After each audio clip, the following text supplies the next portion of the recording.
Hello everybody. So this is the Bravo Concealment DOS Lightbearing holster. Now you've seen me review 2 or 3 other Bravo Concealment holsters.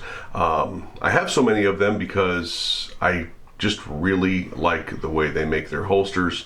While their selection may not be the largest, they always just seem to come out with quality stuff. I've been running them for almost a decade.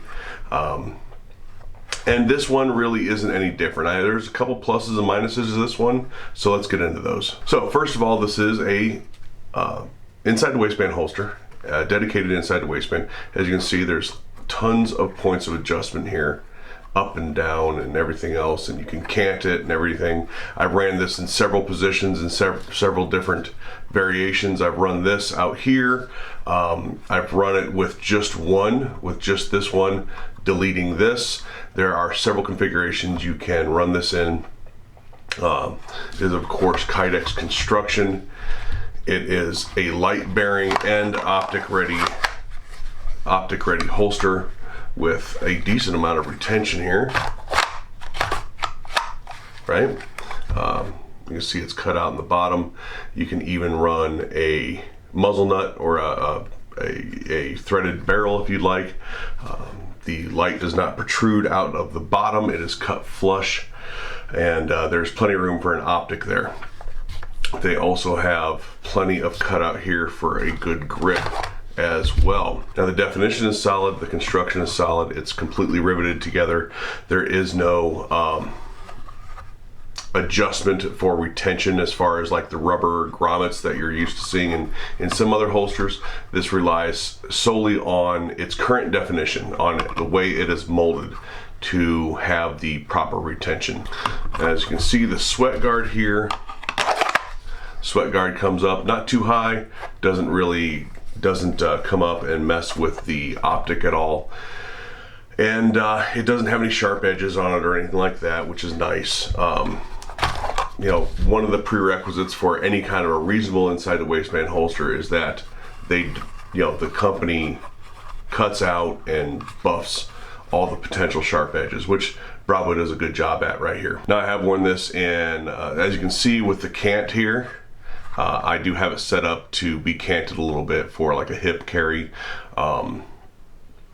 For those of you just getting into, and I can't believe I hadn't mentioned it to this point, but those of you that are just getting into carrying a firearm and you are looking at these holster reviews, if you have a protruding light like this, so Streamlight has, say, like a TLR-1, which is flush. This makes it exceedingly difficult to appendix carry, especially depending on your build. Just having that extra inch sticking down there. So that is something to keep in mind when it comes to choosing a holster, and that is why oftentimes you see these types of holsters for me set up for hip carry. Now I have appendix carried this and it was just fine. It's nothing I didn't expect as far as appendix carrying with a protruding light. But those of you that may not have been carrying as long wouldn't know that. Now, I've given you the pluses. Everything fits well, everything is sanded, everything is smooth, has good sturdy clips, has tons of adjustment. Everything does exactly what it is supposed to do with this holster, which is what we are sort of used to at this point with Bravo Concealment holsters. Now, downside. The one and only downside I have, it's really two downsides I have to this holster, is number one, that clip. Let me get this out of the way so you can see that better. That clip sticks way off of there. Inside the waistband holsters should be concealable, and that clip, while not a huge deal, does stick way the hell off there. Making it not only just the highest spot of the gun, but extremely high.